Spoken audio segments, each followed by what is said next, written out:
Hi friends welcome to talks. நான் பார்க்க அப்படின்னா நம்ம தனுஷ் சின்னாவோட கர்ணனுக்கு அப்புறம் வந்து பார்த்தா பயங்கரமான ஒரு காம்பினேஷன் வந்து பார்த்தா D56 வந்து உருவாகிட்டு இருக்கு. ஸோ அந்த திரைப்படத்தோட அப்டேட் வந்து பார்த்தா இப்போ வந்து ஷேர் பண்ணியிருக்காங்க. ஸோ வேல்ஸ் ப்ரொடக்ஷனில் வந்து பார்த்தா நம்ம தனுஷ்னா வந்து இணைஞ்சு நடிக்க போகிறாங்க அப்படின்ற விஷயத்தை ஷேர் பண்ணியிருக்காங்க. ஸோ டேரக்டர் மாரி செல்வராஜ் சார். ஸோ இது வந்து ஒரு தி கிரேட் ஷூட்டிங் வந்து பிகின் ஆக போகுது ஒரு பெரிய வாரோட.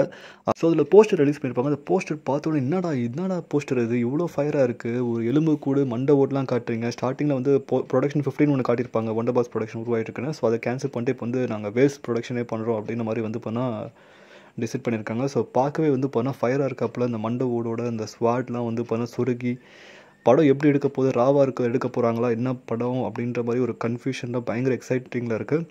ஸோ கன்ஃபார்மாக இதை பற்றி உங்களுக்கு கதை கீழே கமெண்ட் பண்ணுங்கள். ஸோ எல்லா படத்தோட இந்த படம் வந்து பண்ண ஒரு அசுரத்தனமான திரைப்படமாக இருக்கும்னு நினைக்கிறேன். ஸோ இதை பற்றி உங்களுக்கு கதை கீழே கமெண்ட் பண்ணுங்கள். மேலே சேனல் லைக் பண்ணுங்கள், ஷேர் பண்ணுங்கள், சப்ஸ்கிரைப் பண்ணுங்கள், மறக்காம கான்டாக்ட் பண்ணுங்கள். மகிழ்ச்சி.